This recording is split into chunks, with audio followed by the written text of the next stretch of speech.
तो बंगाल की इस चुनावी तपिश पे हम करेंगे चर्चा। इसी से जुड़ा है आज का हमारा विशेष बंगाल की लड़ाई, हिंसा पर सियासत गरमाई, क्योंकि आज हिंसक खबरों की तस्वीरें सामने आई हैं बंगाल से। इस विषय पे बात करने के लिए खास मेहमानों का पैनल मेरे साथ मौजूद है, उनका परिचय आपसे कराते हैं। अनिरुद्ध प्रताप सिंह हैं, प्रवक्ता भारतीय जनता पार्टी के। इसके अलावा संजय चक्रवर्ती हैं, टीएमसी के नेता, और प्रकाश चंदालिया जी हैं, संपादक राष्ट्रीय महानगर कोलकाता और वरिष्ठ पत्रकार। आप तीनों का बहुत बहुत स्वागत है। संजय चक्रवर्ती जी, शुरुआत आपसे ही, क्योंकि आज दो जगहों से हिंसा की खबरें आई हैं और उसके वीडियो वायरल हो रहे हैं और सीधे तौर पे टीएमसी सवालों के घेरे में है। क्योंकि कहा जा रहा है कि चुनावी हिंसा का जो रक्त रंजित इतिहास बंगाल का रहा है, एक बार फिर से वो रंग दिखाने लगा है मौजूदा चुनाव में, और टीएमसी सवालों के घेरे में। संजय जी। सभी को रामनवमी की शुभकामनाएं। देशवासियों को आपके चैनल के माध्यम से मैं बोलना चाहता हूं। और सबसे बड़ी चीज क्या है कि ये तो होना ही था, ये तो पार्ट था, बीजेपी का पार्ट है ये, क्योंकि इसके बिना उनका चुनाव कभी भी कंप्लीट नहीं होता। ये मैं कई महीने पहले मैं बोल चुका था कि एफआईआर के बाद कुछ इस तरह की घटनाएं सामने जरूर आएंगी, और वो उन्होंने शुरू कर दिया। और मौका भी मैंने बताया था किसी चैनल में कि रामनवमी के समय जो है जरूर कुछ ना कुछ इस तरीके से हरकतें करेंगे ये लोग। तो इनकी आदत है, ये पुरानी आदत है किस तरीके से बदनाम करने की। सर, वीडियो में बीजेपी वाले लोगों के ऊपर हमला होता दिखाई पड़ रहा है। मतलब मैं समझना चाहता हूं, आप कह रहे हैं कि वो कैसे जिम्मेदार, थोड़ा सा उसको स्पष्ट कर दीजिए। आप एक बार बताइए ना, कहीं पे लिखा है वो टीएमसी वाले थे? कहीं है कोई सबूत है ऐसा कि जो वो टीएमसी के ही लोग थे? रिकॉग्नाइज ऐसा कुछ किया गया है? फिर अगर कानून व्यवस्था को चुनाव आयोग के हाथ में अगर है तो चुनाव आयोग इस चीज को क्यों नहीं देखता? उनको संभालना चाहिए इस चीज को लेकर के। सबको तो तबादला किए दे रहे। अच्छा, आप ये कह रहे हैं कि दोनों जगह पे हुई हिंसा में टीएमसी का कोई हाथ नहीं है, आप मतलब इसको खारिज कर रहे हैं? बिल्कुल, एकदम ठीक है। अनुज जी, जब वो कह रहे हैं कि साहब कोई ऐसा आपके पास प्रूफ नहीं है, तो आप क्यों सवाल खड़े कर रहे हैं कि साहब टीएमसी वालों ने बीजेपी वालों पे हमला किया? अरेंद्र जी नमस्कार। सबसे पहले तो मुझे बड़ा ताज्जुब हुआ कि जो पार्टी राम के अस्तित्व को नकारती थी कि राम जी का तो अस्तित्व ही नहीं है, और तमाम अपने वकीलों का सपोर्ट करती थी कोर्ट में, और रामनवमी पर छुट्टी देने से मना करती थी, और ईद में कहती थी नहीं नहीं खूब छुट्टियां खूब जबरदस्त करती थी, वो पार्टी के प्रवक्ता नेता अगर बैठ के रामनवमी के नाम पर इस तरह मखौल उड़ाते हैं भगवान राम का, तो 4 मई तो बिल्कुल सही जा रहा कि 4 मई दीदी गई वाला नारा बिल्कुल सही जाएगा। दूसरी चीज, त्योहार के नाम पे भी जो है, संजय जी आपको किसी ने नहीं रोका। संजय जी आपको किसी ने नहीं रोका, मैं आता हूँ आपके पास। संजय जी मैं फिर आता हूँ, संजय जी मैं आपके पास फिर आता हूँ, प्लीज। ठीक है, मैं आपके पास इसका जवाब लेने आता हूँ। संजय जी मैं आपके पास इसका जवाब लेने आता हूँ, उन्हें अपनी बात रखने दीजिए। हाँ जल्दी से अनुज जी। हाँ, लेकिन पंडितों पुजारियों के एक पैसा नहीं देते हैं, बल्कि आप उनको तो आप किस तरीके से क्या करते हैं सबको पता है। अरे सर, चुनाव से पहले दीदी ने घोषणा की है 2000 रुपए किया था, आप कह रहे हैं कि नहीं किया? चुनाव घोषणा उसी दिन किया था। 15 साल इन्होंने क्यों नहीं दिया? इन्होंने इमामों को तो चलिए, जनता उसको पूछेगी। आज की हिंसा वाली खबर पे आते हैं। वो कह रहे हैं कि साहब टीएमसी के लोगों ने हिंसा नहीं की है, उसका जवाब।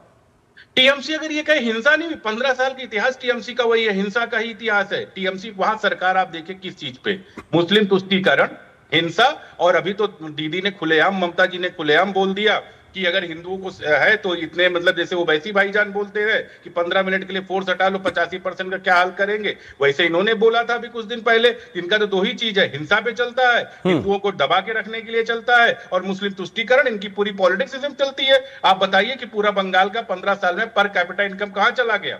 बंगाल के अंदर 300 इंडस्ट्री बंद हो गई। बंगाल में 23 जिले हैं, लेकिन किसी भी जिले में बता दीजिए कि बैठ के इनसे पूछिए कितने एक्सप्रेस पे, कितने हॉस्पिटल, क्या बनाए इन्होंने? कुछ नहीं। केवल 3 चीज पे चला, हिंसा पर, मुसलमान तुष्टीकरण पे चला, और उसके बाद में करप्शन और भ्रष्टाचार, और हिंदुओं को डर दिखाना कि भैया आप रामनवमी नहीं मना सकते हैं। नहीं तो पता चला हाईकोर्ट से आपको परमिशन लेके आनी पड़ेगी, तब राज्य सरकार मनाएगी। और ईद के लिए दिल खुले हैं भाई ममता बनर्जी के लिए। ठीक है, मैं आता हूं। प्रकाश जी आज जो हिंसा की तस्वीरें वीडियो वायरल हो रहे हैं, जरा उसके बारे में आप क्या जानकारी साझा कर सकते हैं? वो कौन लोग हैं जिन्होंने इस हिंसा को अंजाम दिया? प्रकाश जी। अरिंद्र जी, हिंसा नॉर्मल ऐसे भी पश्चिम बंगाल में हमेशा एक 12 महीने का धंधा है, एक प्रकार से कह सकते हैं। पुलिस का पूरा संरक्षण तृणमूल के कार्यकर्ताओं को मिलता है, और जब चुनाव का समय आ जाता है तब तो खुला खेल फर्रुखाबादी है। तारकेश्वर की जो घटना हुई है, तारकेश्वर में भारतीय जनता पार्टी के जो प्रत्याशी है संटू पान, बहुत युवा है, बहुत ही युवा है, और उनके गाड़ी को रोक करके तृणमूल के लोगों ने प्रदर्शन किया, और वहां पर जब पुलिस के पास गए तो पुलिस कह रही है कि आपके पास में परमिशन नहीं है। जबकि वो वहां प्रचार कर नहीं रहे थे। हिंसा की घटनाएं 3 प्रकार की पश्चिम बंगाल में होती हैं। एक तो विपक्षी उम्मीदवारों को डराना, उनके साथ में हिंसा करना, एक साधारण नागरिकों को भी डराकर रखना ताकि वो मतदान के दिन वोट देने के लिए न जाए और इनकी छापामारी है वो चलती रहे, और तीसरा इनकी खुद की पार्टी के अंदर में जो गुटबाजी है उसमें भी खून बहता है। घटना पुरानी नहीं है, आमडांगा में इन्हीं की पार्टी के कार्यालय के अंदर में प्रत्याशियों में मारपीट हुई है और इन्हीं की पार्टी का जो तृणमूल युवा का एक अध्यक्ष था आमडांगा का, उसके खून निकला है और उसके ऊपर हमले किए गए। सच्चाई यह है आर्यन जी कि ममता बनर्जी का सच इतने बुरे रूप में झूठ साबित हो चुका है कि अब उनके पास में भ्रम फैलाने के अलावा कोई चारा नहीं रह गया। जब ममता बनर्जी प्रकाश जी, जो वीडियो वायरल है उसमें अभी तक किसी व्यक्ति की पहचान स्थापित हुई हो, अभी तक किसी नेता, स्थानीय नेता जो टीएमसी से जुड़ा हुआ है, फिलहाल कोई जानकारी इसको लेकर? हरेंद्र जी, हर क्षेत्र में, हर ब्लॉक में, हर मंडल में तृणमूल का जो नेता है वो अपने आप में उसको खुली छूट मिली हुई है क्योंकि उसको पुलिस का पूरा संरक्षण है। और जब विपक्षी पार्टी का कोई भी कार्यकर्ता अगर उसके शरीर से खून भी निकल रहा होता है और वो आरोप लगा करके अगर वहां पर थाने में रिपोर्ट लिखाने जाए तो उसकी रिपोर्ट नहीं लिखी जाती। आपको याद होगा अभी महीने भर पहले शुभेंदु अधिकारी की गाड़ी पर हमला किया गया था। शुभेंदु अधिकारी थाने में जाकर के गए, 4 घंटा तक उन्होंने स्वयं विपक्ष के, पश्चिम बंगाल विधानसभा में विपक्ष के नेता है वो वहां पर थाने में बैठे रहे, लेकिन थाना अधिकारी ने उनका भी जो है आरोप दर्ज नहीं किया, नोट नहीं किया। जेपी नड्डा जब राष्ट्रीय अध्यक्ष थे तो उनके ऊपर भी वो हमले की तस्वीरें, वो वीडियो तमाम अपने आप में वायरल हुए। तो मैं आता हूं आपके पास संजय जी, सवाल ये है कि लंबा 15 वर्षों में दीदी की सरकार में इस प्रकार का इतिहास रहा है जहां पे राजनीतिक संरक्षण के तहत हिंसा दिखाई पड़ती रही है, तमाम चीजों का जिक्र दिखाई पड़ता रहा है, वो इतिहास आपको फिर से कटघरे में फिर खड़ा करता है चुनाव के समय में? संजय जी, मुझे लगता है कि वरिष्ठ पत्रकार महोदय तैयारी करके नहीं आए कि वोटर को रोका जाता है, जबकि आपको अच्छी तरीके से पता होगा कि पूरे देश में सबसे ज्यादा वोटिंग अगर कहीं होती है तो वो पश्चिम बंगाल में होती है। 80 से 86% तक का वोटिंग हुआ है। तो आप कैसे कह सकते हैं कि चाहे वो मुस्लिम तुष्टीकरण की बात, तो क्या 86% मुस्लिम है वहां पे? सारा वोट मुस्लिम का दिया जाता है, हिंदू वोट नहीं देता है। अगर हिंदू वोट नहीं देता तो हम 30 सीटों पर कैसे जीते? हमें 222 सीटों पर कैसे जीते? बिना हिंदू वोट से जीत गए। आप लोग केवल और केवल सिर्फ और सिर्फ भ्रम फैलाने का काम करते हैं, देश को गुमराह करने का काम करते हैं कि तुष्टीकरण की नीति ये आदत बन चुकी है। इस तरीके से बोल करके आप सिर्फ लोगों को गुमराह करना बंद कर दीजिए। संजय जी, लेकिन क्या एक लंबा इतिहास, रक्त रंजित बंगाल का चुनावी हिंसा का इतिहास, जिसमें कई बार तमाम प्रूफ साक्ष्य भी आए हैं सामने जब टीएमसी के नेता उसमें शामिल पाए गए हैं, मैं वो सवाल कर रहा हूं। मौजूदा घटना की भी जांच होगी, उसका भी सच सामने आएगा, लेकिन वो एक जो आपका एक काला अध्याय वो भी सामने खड़ा होता, मैं वो कह रहा हूं। मैं एक बार आपको एक चीज पूछ लेता हूं जी सर, एनसीआरबी का डेटा देखा है आपने क्राइम का? अगर आपने एनसीआरबी का डेटा क्राइम का देखा होगा तो टॉप 10 राज्य में 9 राज्य भारतीय जनता पार्टी शासित के हैं, उसमें पश्चिम बंगाल कहीं नहीं है। 10 में सर, लेकिन चुनावी हिंसा का मामला, पिछली बार चुनावी हिंसा, पोस्ट इलेक्शन चुनावी हिंसा का मामला सुप्रीम कोर्ट तक गया था।